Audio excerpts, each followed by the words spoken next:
Drones. Ask, look, listen.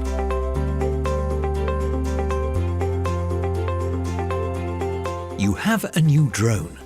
Congratulations! It's very exciting, isn't it? This means you'll be keen to get out there and fly it. Maybe even take some video or photos. But just think for a minute. Did you realize that your new drone means that you are now a pilot? Have you thought about some of the implications of being a drone pilot? A lot of them are the same for flying a manned aircraft. After all, you have a fairly impressive aircraft in your possession, and you are about to put it up in the air with a lot of other aircraft, all flying around at different heights, and usually at much faster speeds. Hopefully, the supplier of your new drone has told you that in the United Kingdom, the Civil Aviation Authority, or CAA, is the body that provides all the rules and regulations about flying, including flying drones. To help you, the CAA has produced a guide called the Drone Code. You can find this easily online. Just search for the CAA and drones, and you'll quickly find it. It gives you lots of advice on how to operate within the rules and how to be safer. Of course, the CAA is concerned about civil aircraft. But what about military aircraft? You probably didn't know that military aircraft, fast jets and helicopters fly a lot lower than civil aircraft. Military aircraft can go as low as 100 feet. Helicopters can get right down below the tree line, sometimes even just above the ground, depending on what they need to do. The point is, military flying shares the same air as you.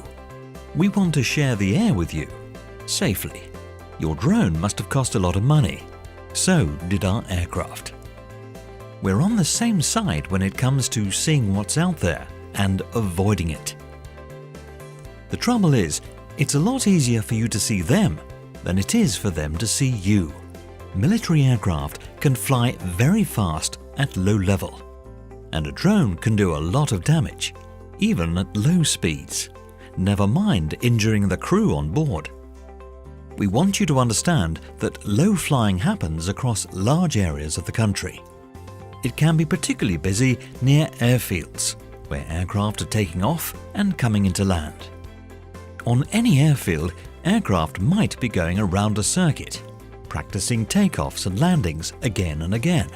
It can get very busy around an airfield. To help you, NATS, the National Air Traffic Management Company, responsible for safely managing UK airspace, has released an app called Drone Assist that you can easily download for free. Drone Assist presents you with an interactive map of airspace used by commercial air traffic and military aircraft, so that you can see areas to avoid or areas where extreme caution should be exercised, as well as ground hazards that might pose safety, security, or privacy risks when you're flying your drone. It also contains a Fly Now feature that enables you to share your drone flight location with other app users and the wider drone community, helping to reduce the risk of a drone-related incident in UK airspace. It will help you to choose where it might be best to fly your drone and where not to. So before you go flying, please try to think ahead. We need you to think about where you are and who else might be there. If you think you are near a military airfield, or any airfield for that matter, pick up the phone and ask to talk to Air Traffic Control. They will let you know what's happening and help you to fly your drone as safely as you can. While you are flying, we need you to stay alert and listen out for low-flying aircraft.